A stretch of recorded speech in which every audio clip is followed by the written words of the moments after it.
Tinalo ni Gideon ang mga Midianita. Ikapitong kabanata.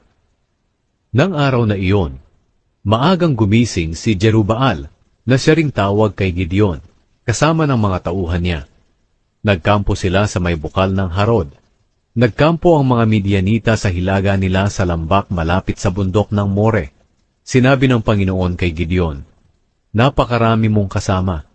Baka isipin nila na natalo nila ang mga Midianita dahil sa sarili nilang kakayahan at hindi dahil sa akin.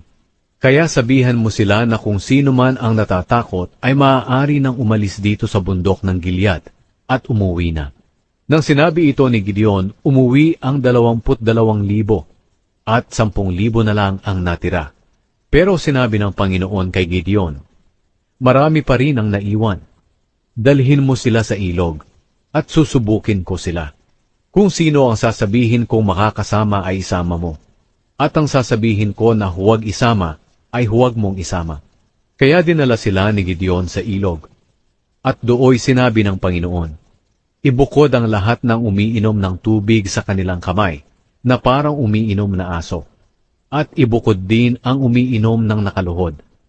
May 300 tao ang uminom sa kanilang mga kamay, at ang iba naman ay uminom na nakaluhod." Sinabi ng Panginoon kay Gideon, "Sa pamamagitan ng 300 taong ito ay ililigtas ko kayo, at pagtatagumpayin sa mga Midianita. Ang mga natirang tao ay pauwiin na sa kani-kanilang lugar."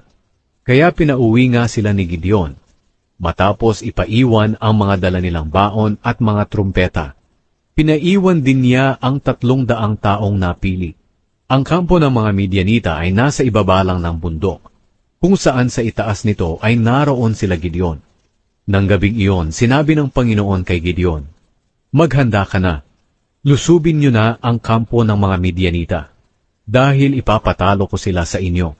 Kung natatakot kang lumusob, isama mo ang lingkod mong si Pura, at pumunta kayo sa kampo ng mga Midianita. At pakinggan niyo kung ano ang sinasabi nila. Tiyak nalalakas ang loob mong lumusob dahil sa maririnig mo." Kaya pumunta silang dalawa sa hangganan ng kampo ng mga Midianita, kung saan may mga sundalong nagbabantay. Nagkampo sa lambak ang mga Midianita, Amalekita, at ang iba pang mga tao sa silangan na parang kasindami ng balang. Ang mga kamelyo nila ay parang buhangin sa dagat na hindi mabilang. Nang naroon na sina Gideon, may narinig silang 2 tao na nag-uusap. Sinabi ng isa, "Nanaginip ako na may isang pirasong tinapay na sibada na gumulong papunta sa kampo natin, at tumama ito ng malakas sa isang tolda. Pagkatapos natumba ang tolda at nawasak." Sumagot ang isa, "Ang panaginip mo'y walang iba kundi ang espada ni Gideon, ang Israelitang anak ni Joash. Pagtatagumpayin siya ng Diyos laban sa mga Midianita at sa ating lahat." Nang marinig ni Gideon ang panaginip at ang kahulugan nito, nagpuri siya sa Panginoon, at bumalik siya sa kampo ng mga Israelita at sinabi niya sa kanyang mga kasamahan, "Magsipaghanda kayo, dahil pagtatagumpayin tayo ng Panginoon laban sa mga Midianita." Hinati niya sa 3 grupo ang 300 niyang tauhan, at binigyan ng bawat isa ng trumpeta at mga banga na may ilaw sa loob nito. At sinabi niya sa kanila, "Sundan niyo ako ng tingin. Kapag naroon na kami sa dulo ng kampo ng kalaban, gawin niyo kung ano ang gagawin ko. Kapag pinatunog ko at ng mga kasama ko ang mga trumpeta namin, ganoon din ang gawin niyo sa palibot ng kampo, at isigaw niyo ng malakas, 'Para sa Panginoon at kay Gideon!'"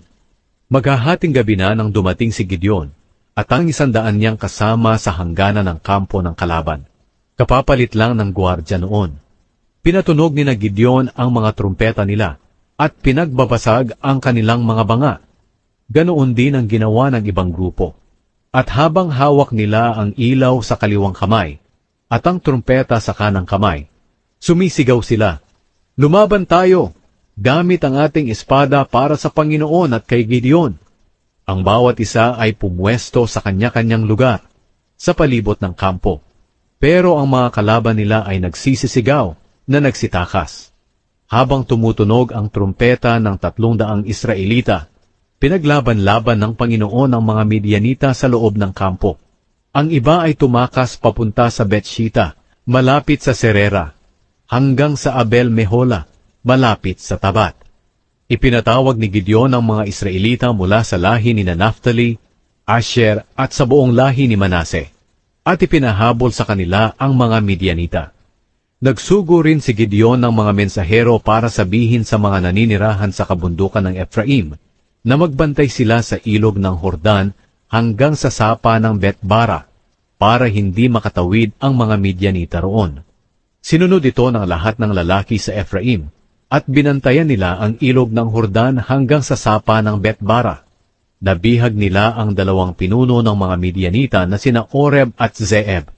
Pinatay nila si Oreb sa bato na tinawag na bato ni Oreb, at si Zeeb ay pinatay nila sa pisaan ng ubas na tinawag na pisaan ng ubas ni Zeeb. Patuloy nilang hinabol ang mga Midianita.